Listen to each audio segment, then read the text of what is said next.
ذکر الہی کے حوالے سے چند ایک احادیث مبارکہ آپ احباب کے لیے میں پیش کر دیتا ہوں۔ پہلی حدیث مبارکہ جس کو امام مسلم نے صحیح مسلم کے اندر نقل کیا ہے، حضرت ابو ہریرہ رضی اللہ تعالی عنہ آپ راوی ہیں، اور اسی طریقے سے حضرت ابو سعید خدری رضی اللہ تعالی عنہ، دونوں جلیل القدر صحابہ ہیں۔ آپ فرماتے ہیں قال رسول اللہ صلی اللہ علیہ وسلم لا یقعد قوم یذکرون اللہ الا خفتہم الملائکہ۔ حضور علیہ الصلوۃ والسلام نے فرمایا ایسی کوئی جماعت نہیں جو اللہ کے ذکر کے لیے بیٹھے مگر اللہ کے فرشتے اسے گھیر لیتے ہیں۔ آپ یہاں مسجد میں تشریف فرما ہیں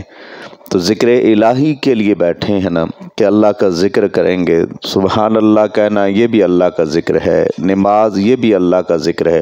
نماز کے بعد جو ذکر ہوتا ہے وہ بھی اللہ کا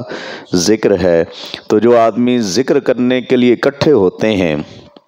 نبی پاک صلی اللہ تعالیٰ علیہ وبارک وسلم فرماتے ہیں ایک تو انہیں رحمت والے فرشتے ڈھانپ لیتے ہیں، وَنَزَلَتْ عَلَيْهِمُ السَّكِينَةُ، اور ان پر اللہ اطمینان نازل فرماتا ہے، یعنی کہ ان کے دلوں سے دکھ دور ہو جاتے ہیں، ان کا اگر کوئی آئے بھی تو ذہن ان کا ان کی طرف نہیں جاتا، اللہ انہیں سکون اور اطمینان عطا فرما دیتا ہے۔ وَذَكَرَهُمُ اللَّهُ فِي مَنْ عِنْدَهُ، اور جو زمین پہ اللہ کا ذکر کر رہے ہوتے ہیں اللہ ان کا ذکر ان کے پاس کرتا ہے جو اس کے پاس ہوتے ہیں، یعنی فرشتوں کے پاس۔ جو زمین پہ اللہ کا ذکر کریں اللہ ان کا ذکر فرشتوں کی جماعتوں میں فرماتا ہے۔ اسی طریقے سے حضرت ابو ہریرہ رضی اللہ تعالی عنہ سے مروی ایک حدیث مبارکہ ہے، فرماتے ہیں کان رسول اللہ صلی اللہ علیہ وسلم یسیر فی طریق مکہ تھا، کہ نبی پاک صلی اللہ تعالی علیہ وبارک وسلم مکہ کے راستے میں سفر فرما رہے تھے، فمر علی جبل یقال له جمدان، جس وقت نبی پاک صلی اللہ تعالیٰ علیہ وبارک وسلم ایک پہاڑ کے پاس سے گزرے جس کو جمدان کہا جاتا ہے، فقال سیروا ھذا جمدان، چلو یہ جمدان ہے، سبق المفردون، اور پھر حضور نے فرمایا وہ لوگ جو مفرد ہیں وہ سبقت لے گئے، جو جدا رہنے والے ہیں وہ سبقت لے گئے۔ ایک وہ ہیں جو جماعت میں اللہ کا ذکر کرتے ہیں، ایک وہ ہیں جو مفرد تنہائی میں اکیلے میں اللہ کا ذکر کرتے ہیں۔ تو حضور نے فرمایا جو اکیلے ہیں وہ سبقت لے گئے، جدا رہنے والے سبقت لے گئے۔ قالوا وما المفردون یا رسول اللہ صلی اللہ علیہ وسلم، صحابہ نے عرض کی اللہ کے محبوب یہ جدا رہنے والے کون لوگ ہیں؟ تو حضور نے فرمایا یہ اللہ کا ذکر کرنے والے مرد اور اللہ کا ذکر کرنے والی وہ خواتین جو تنہائی میں اللہ کو یاد کرتے ہیں، یہی مفردون ہیں، یہ تنہائی میں اللہ کا ذکر کرنے والے ہیں۔ اسی طریقے سے حضرت ابو موسیٰ اشعری رضی اللہ تعالی عنہ آپ سے مروی حدیث مبارکہ ہے، نبی پاک صلی اللہ تعالی علیہ وبارک وسلم نے فرمایا مثل الذی یذکر ربہ والذی لا یذکر، مثال اس بندے کی جو اللہ کو یاد کرتا ہے اور اس بندے کی جو اللہ کو یاد نہیں کرتا کس کی مانند ہے؟ حضور علیہ الصلوۃ والسلام نے اس کے بعد ایک جملہ فرمایا ہما مثل الحی المیت، جو اللہ کا ذکر کرتا ہے اس کی مثال زندہ کی طرح ہے، اور جو اللہ کو یاد نہیں کرتا اس کی مثال مردے کی طرح ہے۔ تو ہم اپنی پوری زندگی کو اگر دیکھیں تو ہم اللہ تعالیٰ کو کتنا یاد کرتے ہیں، ہم کہتے تو ہیں کہ ہم زندگی بسر کر رہے ہیں، تو ہم اپنی جو جسمانی غذا ہوتی ہے اس کے لیے ہم تگ و دو کرتے ہیں،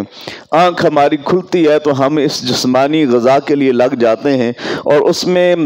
کئی ایسے بھی ہوتے ہیں کہ حلال حرام کی تمیز بھی نہیں رہتی، پتہ ہی نہیں ہوتا کہ حلال جمع کر رہا ہے یا حرام جمع کر رہا ہے، اور پھر صبح سے شام تک، اور کئی اوور ٹائم لگانے والے، اور کئی دو جگہ پہ جاب کرنے والے، پھر بھی انہیں وہ پورا نہیں ہوتا۔ جسمانی غذا کے لیے اتنی تگ و دو کی جاتی ہے، اس جسم کو زندہ رکھنے کے لیے چیز ہے جس کو روح کہا جاتا ہے۔ اے میرے بھائی، میرے دوست، میرے بزرگ، اس روح کو زندہ رکھنے کے لیے میں اور آپ نے کتنا عمل کیا ہے۔ حضور فرماتے ہیں کہ اگر ذکر کرو گے تو اس کے ساتھ تمہارے بدن میں جو روح ہے وہ زندہ رہے گی۔ تو ذاکرین کی مثال زندہ لوگوں کی طرح ہے، اور جو ذکر سے غافل ہیں ان کی مثال میت کی طرح ہے۔ اسی طریقے سے حضرت ابو ہریرہ رضی اللہ تعالی عنہ آپ سے مروی حدیث مبارکہ ہے، فرماتے ہیں قال رسول اللہ صلی اللہ علیہ وسلم، کہ اللہ کے رسول صلی اللہ تعالی علیہ وبارک وسلم نے ارشاد فرمایا، یقول اللہ تعالی انا عند ظن عبدی بی، کہ اللہ رب العزت ارشاد فرماتا ہے کہ میں اپنے بندے کے گمان کے بھی نزدیک ہوتا ہوں۔ ایک وہ ہے کہ بولنا، ایک وہ ہے گمان جو آپ کے دل میں ابھی اٹھا، اسے آپ اپنے ذہن تک لے کر آئے، ذہن اور دل کے درمیان جو تعلق ہے اس میں ابھی جو گھوم رہا ہے اس کا ابھی آپ نے اظہار نہیں کیا۔ اللہ فرماتا ہے جس کا تم اظہار نہیں کرتے میں اس کے بھی قریب ہوں۔ انا عند ظن عبدی بی وانا معہ، اور میں اپنے اس بندے کے ساتھ ہوتا ہوں، اذا ذکرنی، جب وہ مجھے یاد کرتا ہے۔ جب وہ مجھے یاد کرتا ہے تو رب کیا کہتا ہے، میں اپنے بندے کے ساتھ ہوتا ہوں۔ کبھی رب کا ذکر کر کے یہ لذت بھی حاصل کیا کریں کہ وہ رب ہمارے ساتھ ہے۔ جب وہ میرا بندہ میرا ذکر کرتا ہے تو میں اس کے ساتھ ہوتا ہوں۔ فَإِنْ ذَكَرَنِي فِي نَفْسِهِ ذَكَرْتُهُ فِي نَفْسِي، اگر وہ مجھے دل میں یاد کرتا ہے تو میں بھی آہستہ سے اپنے بندے کو یاد کر لیتا ہوں۔ وَإِنْ ذَكَرَنِي فِي مَلَئٍ ذَكَرْتُهُ فِي مَلَئٍ خَيْرٍ مِّنْهُمْ، اور اگر وہ مجھے کسی مجلس میں یاد کرتا ہے، کسی مجمع میں یاد کرتا ہے، تو رب فرماتا ہے میں اس سے بہتر مجمع میں اپنے بندے کو یاد کر لیتا ہوں۔ یعنی وہ دنیا میں بیٹھ کر